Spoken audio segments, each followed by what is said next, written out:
tener algunas características más relevantes con respecto a otras asignaturas. ¿Qué me pueden decir de las gastroenteritis? ¿A qué se denominará diarrea, jóvenes? ¿Alguno de ustedes? Hoy voy a hablar, mañana voy a hablar y pasado va a haber un caso problema, donde ustedes deben resolver el caso problema teniendo en cuenta los anteriores antecedentes más de las anteriores unidades. Quiere decir que si digamos tenemos un niño con diarrea y tiene una diarrea de unos 10 días, entonces cuando tiene una diarrea de 10 días, se supone que esta diarrea ha originado complicaciones. ¿Cuáles serán las complicaciones que puedan haber en el niño con diarrea? ¿Quién de ustedes me puede decir? Ya, muy bien. ¿Otro? Ya, uno es la deshidratación, está perfecto. ¿Otro? A la larga puede haber desnutrición. Ya, muy bien. Desnutrición. Luego, ¿Fiebre? no, la fiebre es un síntoma que puede ir a acompañar a la gastroenteritis, pero no puede generar como complicación.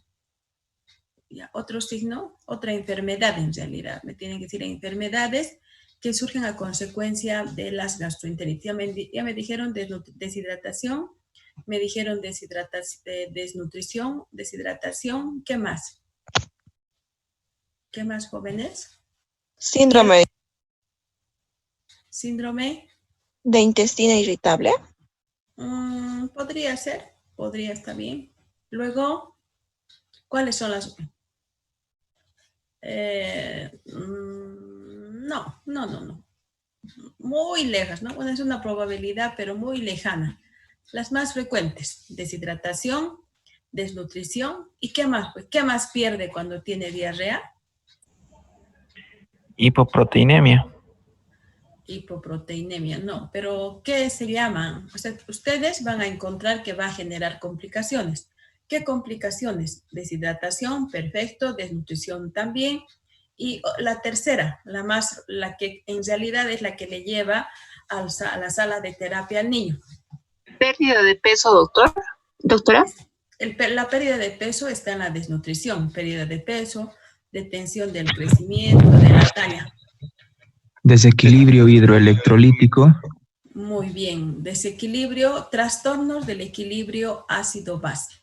Trastornos del equilibrio ácido-base que se traducen por diferentes disturbios hidroelectrolíticos. O sea, puede haber muy poca agua en el organismo del niño, como también puede haber mucho, o puede estar muy hemoconcentrado y a su vez pérdida de electrolitos de los espacios respectivos. Puede haber disminución de sodio, disminución de potasio o al revés. Puede haber hipocalcemia. Y finalmente, lo más grave, lo que lleva a la muerte al niño son las gastroenteritis que originan trastornos metabólicos con trastornos del equilibrio ácido-base. Entonces, el paciente va a empezar ¿a qué? A tener acidosis metabólica. Entonces, la acidosis metabólica es la que vamos a tratar. Todos podemos ir tratando de a poco todas las complicaciones, pero la acidosis metabólica es una patología que requiere un tratamiento pronto. ¿Por qué? Porque si no el paciente se muere con una acidosis metabólica sostenida. Entonces, de ahí la importancia de que tengamos que tratar en forma muy a detalle y, como algún médico decía, en pediatría debemos ir tratando síntoma que aparece, síntoma que se trata. Porque si nosotros dejamos que vayan apareciendo, entonces quiere decir que el niño, en lugar de mejorar, está empeorando. Por eso que se debe tratar todos los síntomas y signos que el niño presenta. Está teniendo diarrea, entonces está perdiendo agua y electrolitos. Por lo tanto, ¿qué es lo que le vamos a dar?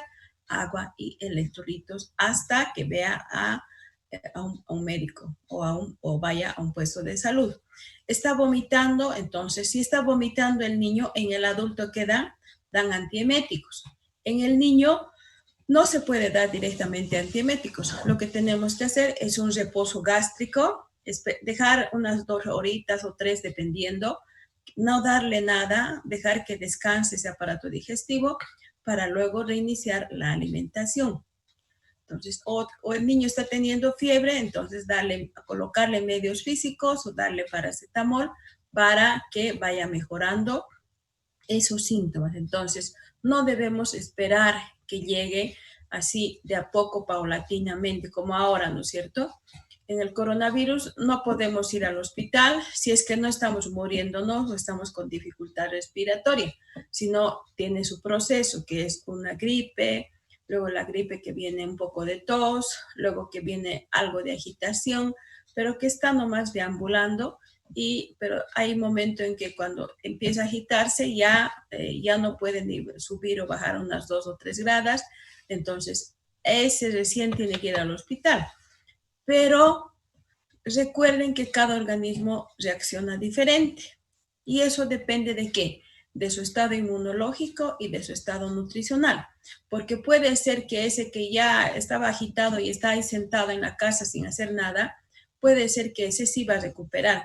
Pero el que ha empezado recién y apenas está recién empezando su enfermedad, una grada le ocasiona dificultad, probablemente este se va a morir más antes que el otro por su estado inmunológico y su estado de nutrición. Es lo mismo con la diarrea, con las gastroenteritis.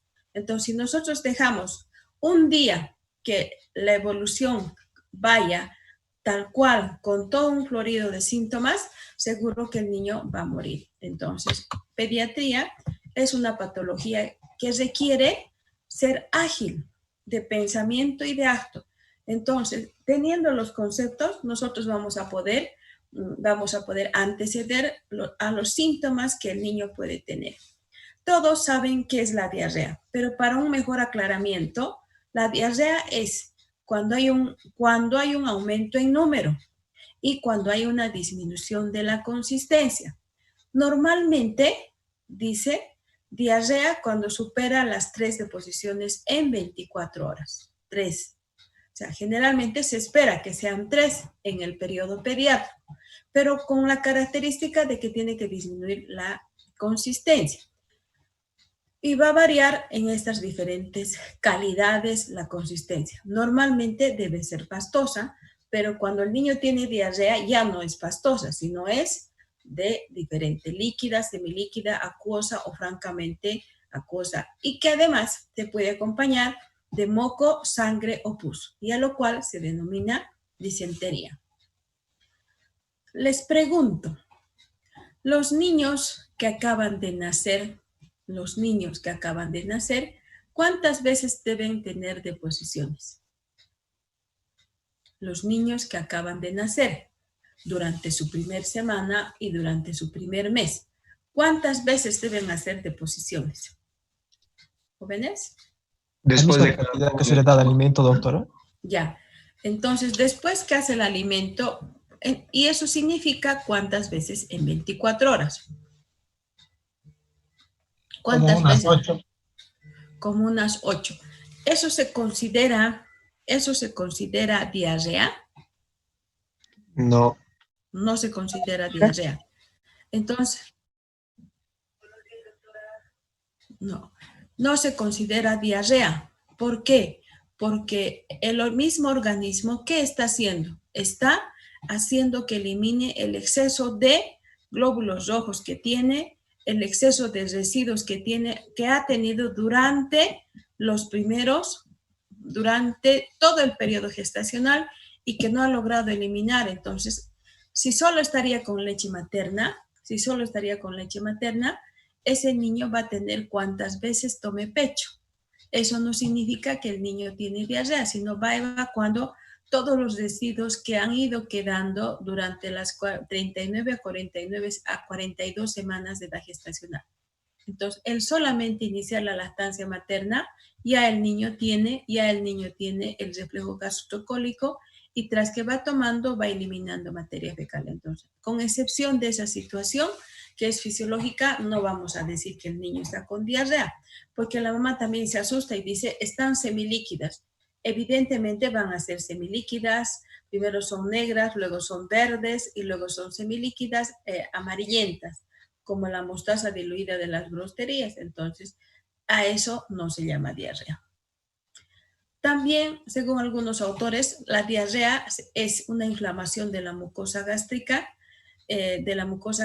o de la mucosa intestinal que esto va a generar una pérdida de líquidos. ¿Por qué? Como está inflamada, tanto el estómago como el intestino está inflamado, entonces disminuye la capacidad de absorción y aumenta la capacidad de eliminar, de secretar. Entonces no hay una coordinación entre lo que es absorción y lo que es secreción. Entonces el niño empieza a tener diarrea. Ahora, hay varias formas de identificar la diarrea. Uno será por la clínica, sí, por las características de la deposición y por lo que va aumentando. Pero otro, en el hospital ustedes van a decir que tiene diarrea cuando el ritmo catártico va a superar los 30 ml kilopeso día. Va a superar los 30 ml kilopeso día. Hasta 30 ml debe tener deposiciones. Anótense. Les voy a dar un ejemplo. El paciente pesa 8. Queremos saber cuánto de ritmo catártico tiene. El ritmo catártico es la cuantificación de las deposiciones para 24 horas. 8 por 30, ¿cuánto es? ¿Jóvenes? 8 por 30, ¿cuánto es? ¿Cuánto? 240. 240. ¿Y cómo está con respecto aquí? 240, ¿no es cierto? Ya. Ahora dice que tenemos que dividir. No, mal, estoy durmiendo, joven. 240, ya. El ritmo catártico debemos obtenerlo de la catarsis total. Ejemplo, olvídense lo que acabo de decirles. Cuando ustedes vayan al hospital, van a tener una hoja de registro de ingresos y de egresos. En esa hoja de registros de ingresos y egresos está, por ejemplo, la cuantificación de la catarsis. Anoten, en la mañana, la enfermera de 8 a 14 ha obtenido 200 ml de deposición. En la tarde ha obtenido 300. De 2 a 8, 300. Y en la noche ha obtenido 150. ¿Cuánto es en total? Ya, 650. ¿Qué es eso? Es la catarsis de 24 horas. Estamos cuantificando. ¿Qué hacemos? Medimos del pañal. Un pañal mediano a grande pesa 40 gramos. Un pañal pequeño y mediano ese pesa 35. Entonces hay que ir descontando todo eso de cada pañal. Entonces ustedes han obtenido ese valor. Y para saber con cuánto de ritmo catártico está este niño, lo que hacemos es dividir entre su peso. El total de la catarsis dividen entre su peso. ¿Cuánto sale? Entre 8 les dije. Ya, 81,25. ¿Cómo estará su catarsis de este paciente? ¿Cómo está? Aumentada. Aumentada. Entonces, si está aumentada, ¿qué se denomina? ¿Qué se denomina si está aumentada? Diarrea. Pues, diarrea. Ahora otro ejemplo. Les voy a dar otro ejemplo para que saquen. Deposiciones de 8 a 12, 120. De 2 a 4, 150. De 8 de la noche a 8 de la mañana, 200. Obtener la catarsis total y luego ritmo catártico, sabiendo que su peso es de 15. ¿Cuánto es?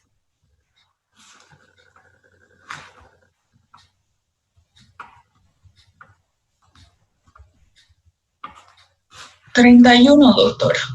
¿Cómo está? 31, aquí es 31 ml kilopeso día de ritmo catártico. ¿Cómo está? ¿Estará con mucha diarrea? Vas raspando. Está con poquita diarrea, pero sí está, o sea, ese poquito tenemos que ir reponiendo según esto. Ahora, según la OMS, se denomina diarrea cuando el niño en 24 horas aproximadamente hace unos 200 gramos día en el día, dice.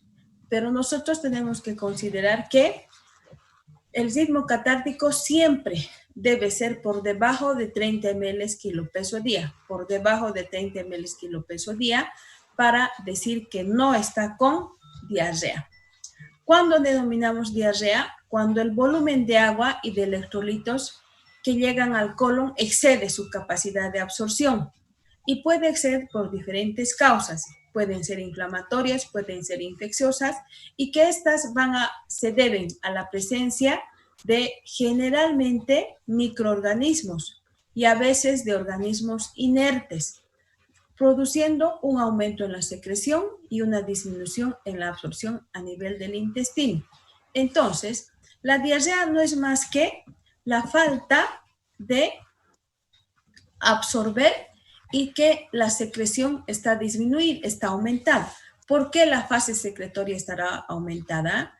Porque el organismo está tratando. Si ustedes en sus principios han tenido el concepto de que la diarrea es un mecanismo de defensa, sí es un mecanismo de defensa, porque el organismo está defendiéndose tratando de lavar el lumen intestinal que tiene ¿qué? Microorganismos vivos o microorganismos inertes. Por eso secreta mayor cantidad de agua y de electrolitos y esa secreción que genera una inflamación, una infección de la mucosa gástrica y por ende disminuye la absorción a nivel del intestino.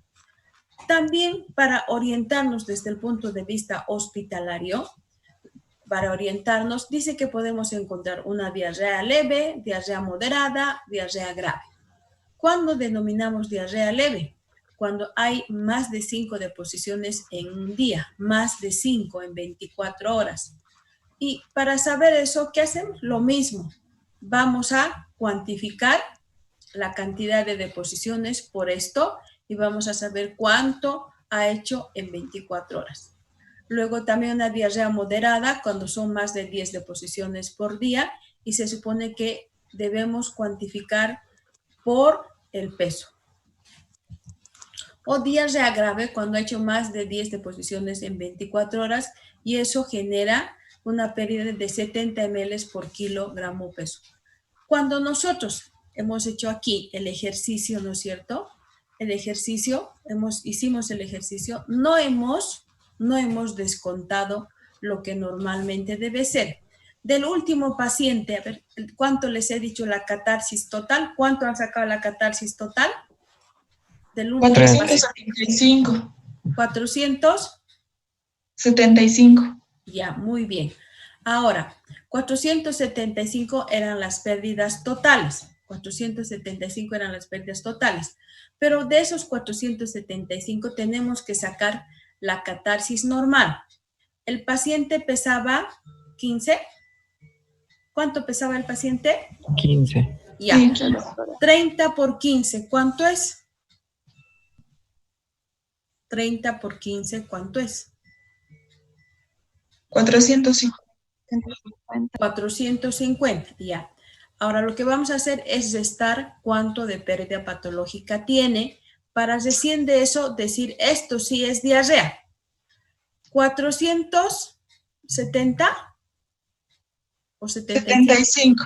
Ya, menos 400, lo que acaban de hacer de 30 por el peso. ¿Cuánto es? 25. 25. Ahora, 25, ¿qué es? O sea, de esos 475 de ese paciente, primero tienen que descontarle lo que normalmente va a ser por 24 horas, lo que normalmente hace en 24 horas. ¿Y cuánto hace? Hace 450, creo. Más lo total les ha salido que hay solamente 28 de pérdida, 28 ml de materia fecal. Y esos 28 ml es la pérdida patológica. A eso denominamos pérdida patológica o pérdida concurrente. Y recién esos 28 que tienen, ustedes lo que harán es dividir entre su peso y para el día. A ver, ahora dividan para saber cuánto del ritmo catártico está. ¿Cuánto de ritmo catártico está?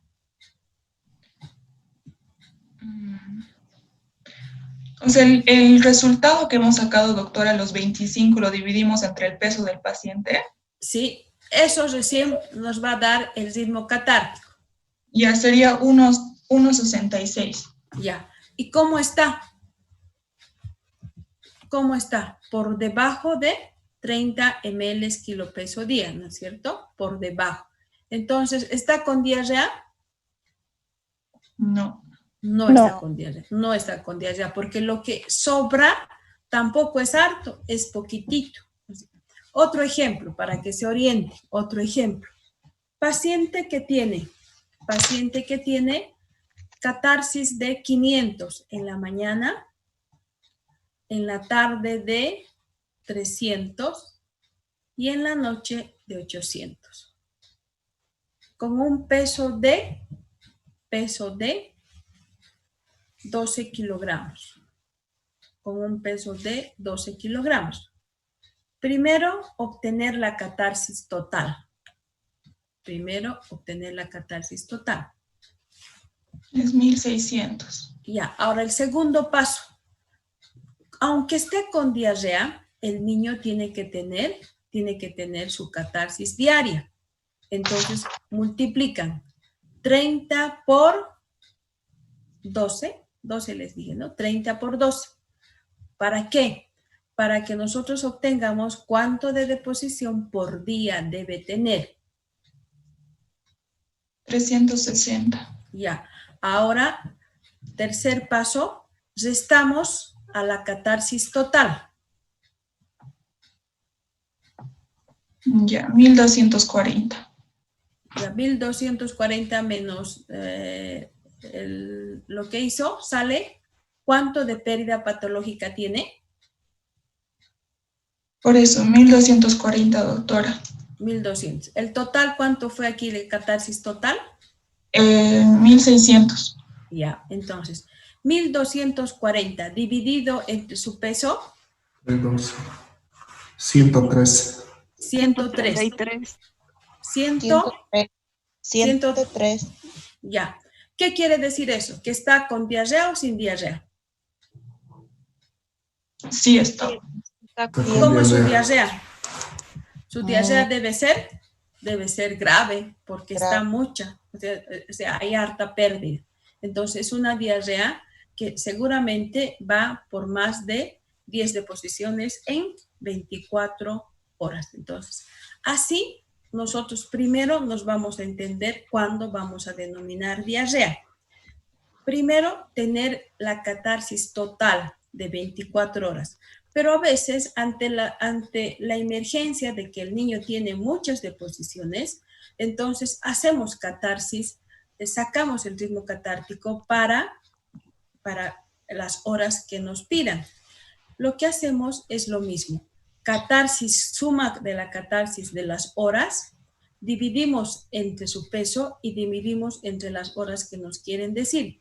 Ejemplo, quiero saber la catarsis de la mañana nomás para ver cómo está yendo mi plan.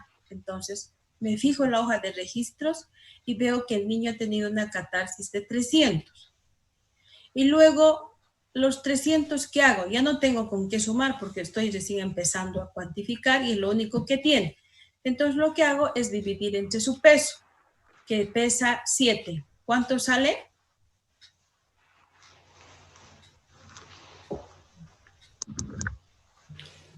42,85. Ya, pero ahora dice que debemos dividir entre 6 horas. Hola. Sí, dígame. 7,14. A las 11. Ya, ¿cuánto? 7,14. Ya, ahora, ¿cómo está su ritmo catártico para 6 horas? ¿Está alto o está disminuido? Está normal, pues, jóvenes, porque no está superando los 30 ml. Para decir diarrea, tiene que superar los 30 ml. Si no, entonces, si está por debajo, es catarsis normal. O sea, este niño que queremos saber de la mañana, si ha hecho harto o hizo poquitito, entonces, sumamos la catarsis total y luego dividimos entre su peso y luego dividimos entre las horas que queremos sacar.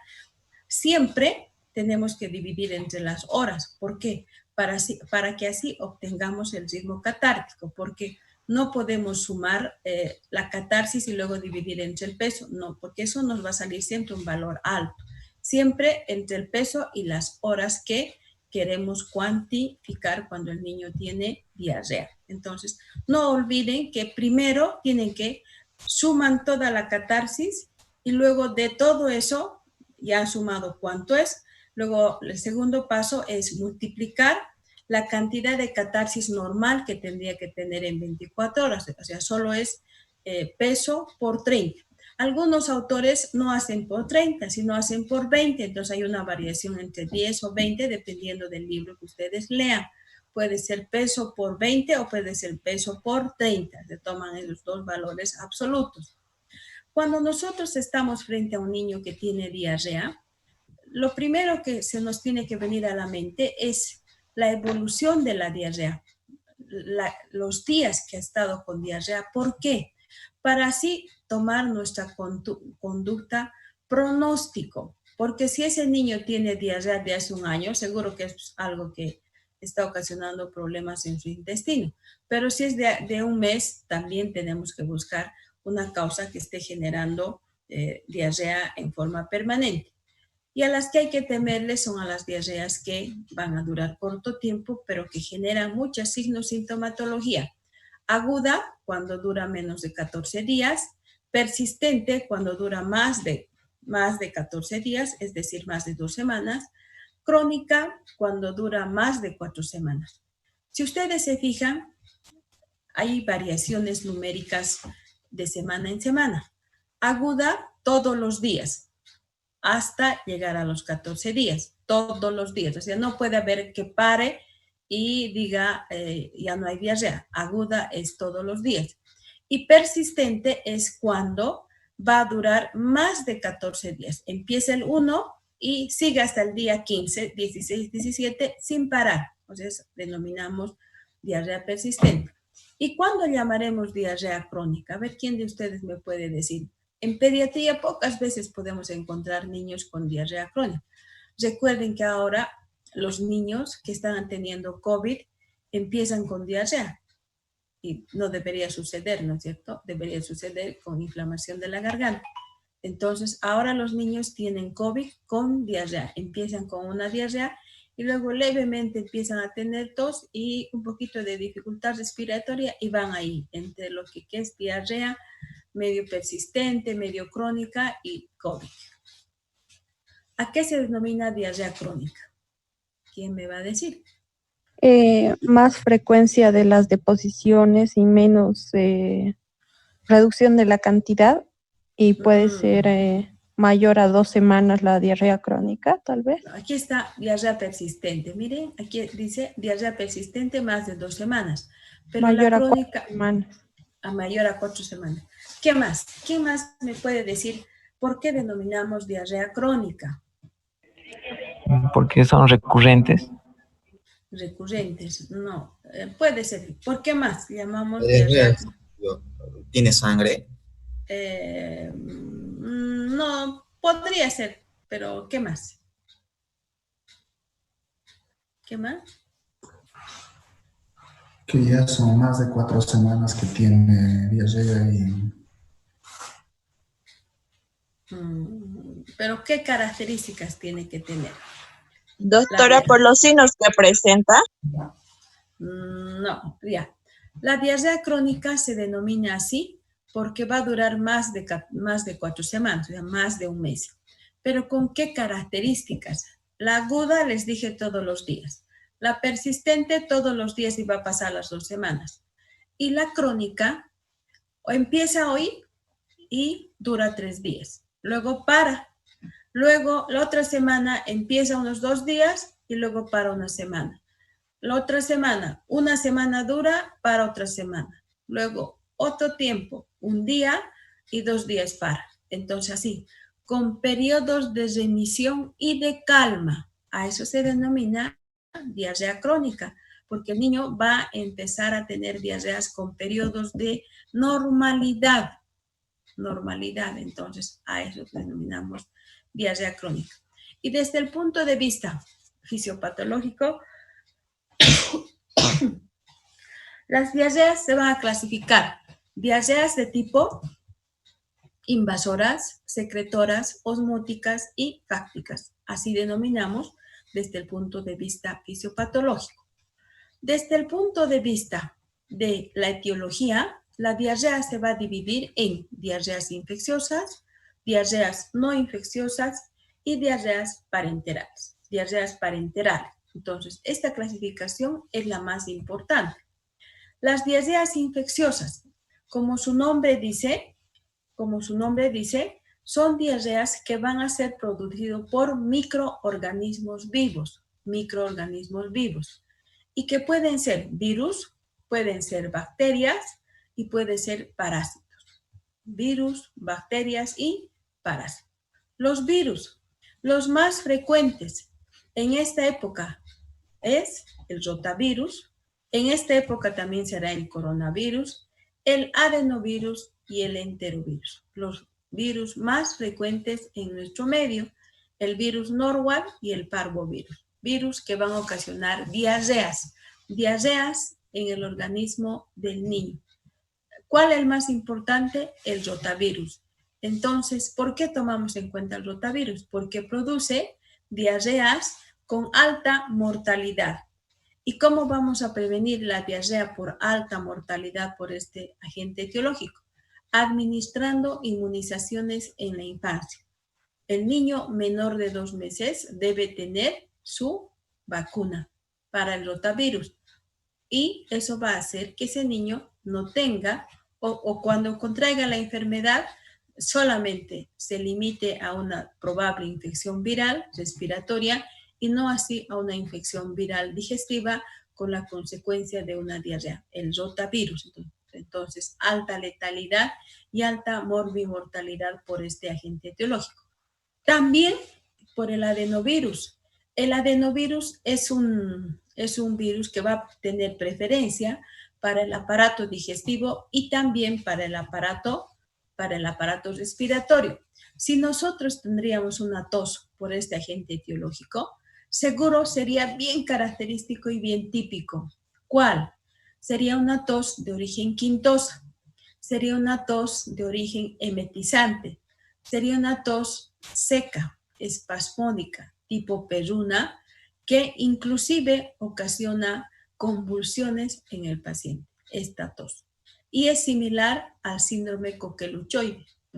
Ahora, en esta época que está haciendo frío, o sea, ya estamos entrando al invierno, ¿no es cierto? Y recién nos estamos dando cuenta que ya estamos en junio y que en esta época es frecuente que todos los alumnos empiecen a enfermarse por los cambios de temperatura. Y cuando empiecen a tener esas toses fuertes, secas, que les duele la garganta, que quieren vomitar, se ponen azules, es por este agente etiológico, el adenovirus. Y como hemos mencionado, los virus no tienen tratamiento. ¿Qué tienen? Tratamiento sintomático. Y el enterovirus es el otro virus que es frecuente encontrarlo en el aparato digestivo, frecuente. Es un virus que podemos hallarlo en forma saprófita y que producen diarreas virales no más allá de los 5 días, todos en realidad. Unos con más agresividad de síntomas, pero que a su vez no solo es aparato digestivo, sino también que es aparato respiratorio y eminentemente aparato digestivo. Los virus. En cambio, las bacterias, tenemos una gran variedad de bacterias que de acuerdo a la etiología o la cepa encontrada, pueden haber E. coli enteropatógena, E. coli enterotoxigénica, E. coli enteroagregativa, hasta acá diarreas líquidas. De acá para abajo, diarreas disentéricas, diarrea líquida. Entonces, dependiendo del agente etiológico, las bacterias pueden ocasionar diarreas con diferentes características clínicas. En nuestro medio, las bacterias primero empiezan con un resfrío simple y termina teniendo mucha fiebre, entonces encontramos una bacteria o encontramos parásitos. Los parásitos más frecuentes en nuestro medio, ¿cuáles van a ser? Las giardias y las entomoebas histolítica y el blastocystis homini. El Cryptosporidium muy poco, pero sí las giardias. Las giardias que ocasionan diarrea con sangre, la entomoeba que ocasiona diarrea con sangre y el blastocystis hominis es un parásito que se encuentra en el intestino como en forma saprófita, pero que este parásito no debe recibir tratamiento a excepción de, o sea, no recibe. Uno hace un estudio de cobro parasitológico seriado y encontramos a este parásito, pero no hacemos tratamiento porque es un parásito saprófito. ¿Cuándo vamos a hacer tratamiento para este agente etiológico? Cuando el niño tenga síntomas. ¿Qué síntomas? Tenga diarrea, tenga alteraciones del estado general, entonces recién vamos a administrar. Pero no vamos a administrar los antiparasitarios comunes, solamente vamos a administrar una sulfa porque es muy sensible a la sulfa. ¿Qué sulfa? El cotrimoxazol. El cotrimoxazol, que ya están aprendiendo que la dosis kilopeso día es de 50 miligramos kilopeso día cada 12 horas. Los que hicieron sus tareas del paracetamol, decía que se administra kilopeso dosis. Aquí tenemos un ejemplo para hacer la diferenciación de kilopeso día. Cuando es kilopeso dosis, lo que ustedes están calculando deben administrar inmediatamente. Si digamos son 200, entonces necesita 200, pero previamente deben hacer su regla de 3 para saber cuántos ml le tenemos que dar para esos 200. En cambio, para el blastocystis hominis tenemos que darle un cotrimoxazol. ¿Y cuánto es la dosis? 50 miligramos kilopeso día. Ahora, para saber qué es día, vamos a hacer un ejemplo. El paciente tiene blastocystis hominis y le vamos a dar lo primero. Ustedes están entendiendo que hay medicamentos de primera, segunda, tercera, cuarta línea. No podemos saltar los pasos. Tenemos que empezar por lo primario, por lo que es el 1. Medicamentos de primera línea y en esos está el cotrimoxazol. 50 por kilopeso y por día reemplazamos. 50 por 10 y eso es para 24 horas. ¿Cuánto sale como resultado? 500. 500. Ya. Ahora, 500, ¿qué es? 500 es la dosis total. Pero la fórmula no nos está diciendo dosis total. Nos está diciendo que debemos dividir entre la vida media del medicamento, porque dice kilopeso día cada 12 horas. Entonces, los 500 tienen que dividir entre 2. ¿Cuánto sale? 250. Ya, sale 250. Hasta ahí está perfecto. O sea, ahora ya han entendido que cuando les digan kilopeso día, ustedes en su cabecita tienen que maquinar y buscar cuánto es la vida media del medicamento. Entonces, había sido cada 12. Quiere decir que cada 12 horas debemos administrar el cotrimoxazol para mantener niveles en sangre. Ahora ya sabemos los miligramos. Para nosotros el problema es la cantidad en ml. ¿Qué hacemos? El cotrimoxazol viene, anótense, viene en jarabe de 240 con 5 ml, de 480 con 5 ml, de comprimidos 480, comprimidos de 860. ¿Cuál vamos a administrar? Se supone que si un niño difícilmente va a poder ingerir tabletas. Entonces lo que tenemos que darle es suspensiones o jarabes. Vamos a utilizar el de 480. Hacemos regla de 3. 480 ml es igual a 5 ml que va a tener cada cucharillita, tiene 480. Cada que le vamos dando, si le daríamos llenito, le estaríamos dando 480. Pero el paciente no necesita 480, necesita 250. Entonces, debajo de 480 colocamos 250. ¿Y cuánto sale? Hagan regla de 3. 250 por 5 dividido entre 480. 2,6, doctor. Ya. El paciente necesita cotrimoxazol para eliminar el blastocystis hominis. Necesita 2.6 ml cada 12 horas durante 5 días.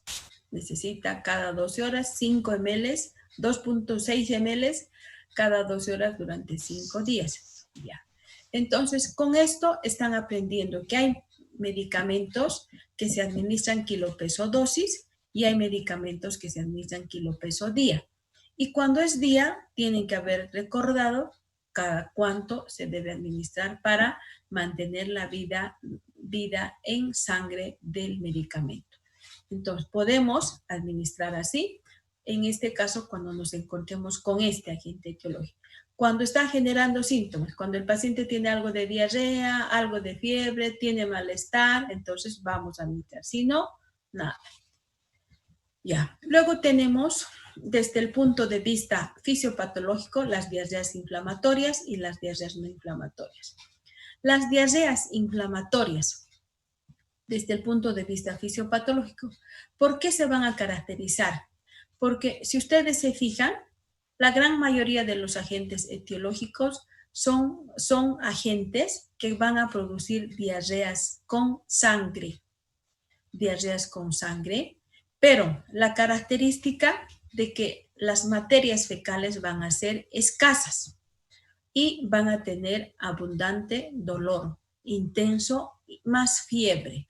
Entonces, ese niño que tiene poquito a poquito cada ratito de posiciones, tiene dolor y tiene fiebre, tengan por seguridad que es una bacteria que está originando sangre.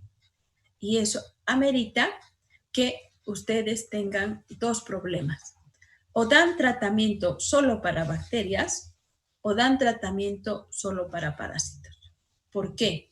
Porque los parásitos también originan pujo y tenesmo, lo mismo que tiene el niño que tiene diarrea inflamatoria por bacterias. Y a veces la mamá dice, otra vez voy a volver, otra vez tengo que hacer laboratorio. Entonces, de acuerdo a la situación económica que estamos en el momento, entonces mejor es dar para parásitos y para bacterias. Entonces, al mismo tiempo, tenemos que ir dando para erradicar a las bacterias y a los parásitos. Pero con las precauciones de que en los síntomas pueden acompañarse de otros más, cualesquiera que ustedes puedan pensar. Las shigellas, por ejemplo, ocasionan convulsiones. Las salmonelas, gran deterioro del estado general. La E. coli enterohemorrágica también ocasiona, y estos igual, ¿no? Aquí tenemos un parásito que va a producir una diarrea de tipo inflamatorio. En cambio, las no inflamatorias se caracterizan porque el niño va a tener gran cantidad de diarrea, o sea, hace mucho, tiene vómitos, tiene náuseas, tiene dolor abdominal, pero que hay un signo que va a ayudarnos, un signo, que es ¿cuál? Es el dolor abdominal, que va a ser poco. En cambio que el niño con diarrea inflamatoria llora todo el día, porque no nos puede decir que le duele la barriga. Entonces va llorando en forma permanente y aquí vemos un virus. Entonces las diarreas no inflamatorias también pueden ser producidas por virus, por bacterias y por parásitos. O sea, los parásitos pueden producir diarreas de diferente calidad. Luego tenemos las diarreas osmóticas, que es muy frecuente encontrar en nuestro medio las diarreas osmóticas. ¿Por qué? Porque nosotros estamos tratando, por ejemplo, un niño que tiene tos. ¿Y qué le damos? Le damos un jarabito, o 2 o 3, dependiendo de la gravedad. Pero los jarabes normalmente tienen sabor dulce, o sabor picante, o amargo. ¿Qué sabor tienen los jarabes? ¿Qué sabor Dulce. tienen? Ya, tienen dulce. Pero les diré, en términos generales, cuanto más dulce el jarabe, más ordinario. Cuanto más dulce, más ordinario. ¿Están escuchando? Más dulce, más ordinario. ¿Por qué? Porque para mejorar el sabor, el principio activo, que es picante, que es agrio, que es amargo, le han añadido azúcar. Le añadieron edulcorante. Entonces, ese exceso de edulcorante que tiene, en la luz intestinal no se absorbe, no se va a absorber. Y no se absorbe. Y al no absorberse, ¿qué hace el intestino? Empieza a inflamarse, empieza a aumentar su fase secretoria y la fase absortiva empieza a disminuir, aumentando el volumen fecal y el niño tiene gran cantidad de deposición. Y este niño va a tener deposiciones y que no paran con el ayuno, no van a parar, porque es una deposición que estamos tratando de eliminar. Aquí sí podríamos decir que el niño tiene una diarrea de tipo como un mecanismo de defensa, porque está eliminando lo que no debería haber y generalmente son cuerpos inertes, son partículas extrañas que están en el lumen intestinal y que el intestino trata de eliminar, pero no puede. Por lo tanto, aumenta la cantidad de diarrea y tiene mayor cantidad de diarrea harto, con espesa, para que ustedes entiendan, y paramos de comer, igual sí. Entonces, no. Y estas son las causas que pueden ocasionar las diarreas osmóticas. Por eso que cuando un niño tiene tos, hacia el 4º o 5º día, para no pecar de malos médicos, decir, esta señora le ha producido diarrea, señora está tomando un jarabe que a partir del 4º día, como ya está movilizando flemas, entonces, aparte de las flemas que va a botar por la materia fecal, el niño puede empezar a tener diarrea, porque esa flema no se disgrega, no se acopla, nada. Y entonces el intestino lava las flemas y por ende también viene diarrea, porque sale tal cual ha llegado a ese lugar, las diarreas. En cambio, las diarreas secretorias son aquellas que también, al igual que estas, aumentan la característica en cantidad, quiere decir, hace harto de rato en rato el niño. Pero, ¿cuál es la diferencia en este? Que igual va a persistir, dice, durante el ayuno, igual persiste, pero que no se acompaña de otros síntomas. Por ejemplo, empieza a tener diarrea, como por este agente etiológico, y es una pila. Por este es una pila. No hay síntomas relevantes, inespecíficos que acompañen. Como por ejemplo, cuando uno abusa de los laxantes, solo le da la diarrea y no tiene otros síntomas. Aquí nos orientan los síntomas. Aquí nos va a orientar, tiene el antecedente de ingerir algún producto. Y en cambio, en esta diarrea, es una diarrea que va y va y va y va aumentando. Entonces, no hay síntomas y de acuerdo a eso uno va a decir, esta es una diarrea infecciosa aguda, puede ser con solamente agua, puede ser de tipo secretoria por estos agentes etiológicos, puede ser osmótica debido también a todos estos agentes etiológicos, puede ser con sangre invasiva y no invasiva. Entonces, agentes etiológicos que van a diferir de acuerdo a lo que el niño tenga. Y finalmente, las diarreas con sangre. Las diarreas con sangre se acompañan de mal estado del niño. El niño está inquieto, está irritable, tiene dolor abdominal, tiene fiebre. Desde un inicio siempre va a tener fiebre. Y estos son los agentes etiológicos que pueden producir diarrea.